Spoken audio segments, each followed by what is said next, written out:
If you have ever played a Pokemon title, you quickly realize you're an anomaly in the Pokemon universe.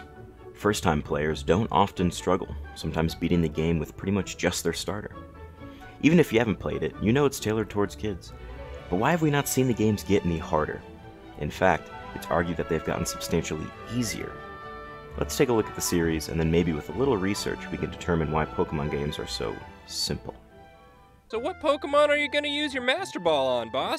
None. I'm going to reverse engineer this technology, produce millions, and then become the richest person on Earth. To start, we need to talk about what makes the game easy. Overpowered Pokemon, plain map design, and a hand-holding plot seem to be the biggest complaints. This specific example on map design is a bit extreme, but it's still fun to make the comparison. The most popular argument is that opposing trainers are completely incompetent, not just in battling, but in team composition and even item use. For example, why does the opponent never use a revive if I can spam them turn after turn? How come only very few trainers take advantage of carrying around 6 Pokemon? Here's a perfect example. This is Post-Champion in Pokemon Diamond, and this trainer has 2 Pokemon that aren't even fully evolved.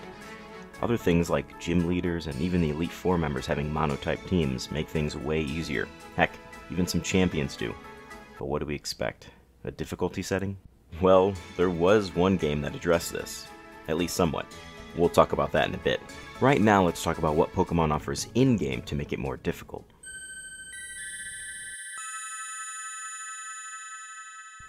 The game's default mode is this easy mode, but there's at least 1 and usually 2 in-game options that you can change to make things a bit more difficult. By changing the battle mode to set, as in it doesn't allow switching between knockouts, the player is required to practice more strategy in battle. Another option is to turn off the EXP share, and therefore having to train each Pokemon individually, or resort to switch training. Unfortunately, EXP share cannot be turned off in some recent installments, being Sword and Shield and the Let's Go titles, and in most people's opinion, this was a step in the wrong direction. Many people see these options as just making the game more tedious, not challenging. To them I say, just keep your settings the same, no one's forcing you to do anything. But this does bring me to my next point. Most of the challenge from Pokemon games comes from the player themselves. The most common self-handicaps we see are Nuzlocke challenges or no items in battle challenges. There are dozens of different ways to challenge yourself while playing, but many people argue that they shouldn't have to. After all, it is easier to cheat when the rules aren't enforced by the game itself.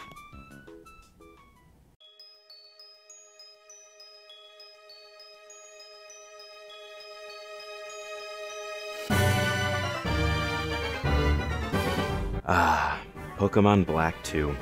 The first installment in the series to actually offer a harder setting in-game.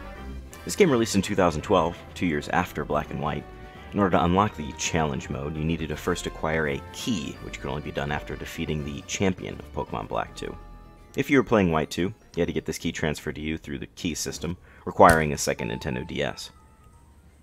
When playing on Challenge mode, some opponents' artificial intelligence was increased and their Pokemon were at higher levels.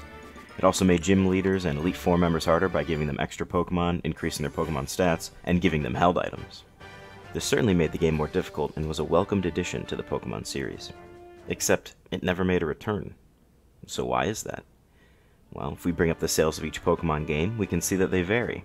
If we sort by descending, however, we can see that Black and White 2 sit 4th from the bottom, the worst number of copies sold for a dual release to date. When the next games were coming out, Omega Ruby and Alpha Sapphire, an interviewer asked if there was any chance that future games will have the possibility to adjust difficulty level, such as Black and White 2 had. Masuda responded, "We created a balanced game that was suited for our time and age, where everyone is very busy and young people have various means of entertainment. Using smartphones and other devices, they can access a great number of games, so the time they dedicate to a single game is less than in the past." Although he beats around the bush a bit, it is clear that he does not see a challenge mode returning. This is fair, but what about the die-hard fans who are looking for an extra obstacle?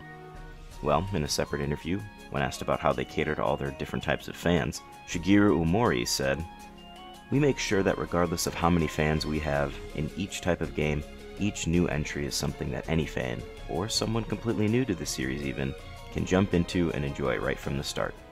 This answer is heavily geared towards new players coming to the game and really drives home that these games are not necessarily meant for veteran players. The game creators were again questioned about difficulty, this time pertaining to Let's Go and how easy it was. Masuda said, "There's always the challenge of completing the Pokédex." Not our answer. Finally, when questioned about the difficulty in the most recent title, Sword and Shield, they said, "In Sword and Shield, we hope that gamers discover their own challenges in the game." Again, showing no interest in making the games more difficult for future installments. Based on these answers and the treatment that veteran players have gotten over the last decade, I think we can deduce that the creators of Pokemon have no intention of making the Pokemon games any harder. Their target market is new, young players, and they've doubled down on that. It looks like we'll have to stick with self-induced challenges. But hey, at least we get remasters of old Pokemon games we love.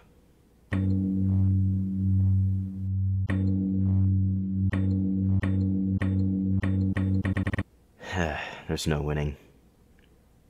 Question time for you guys. Outside of challenge modes and playstyles, which Pokemon game do you think was the hardest? I tried finding a definitive answer to this, but no one could seem to agree on a game, so I'd love to hear your thoughts. Other than that, I hope you guys liked the video. If you like this theme, I have another video talking about why we haven't seen another Chao Garden, so be sure to check that out. Also be sure to subscribe, follow me on Twitch, and of course, enjoy the rest of your week.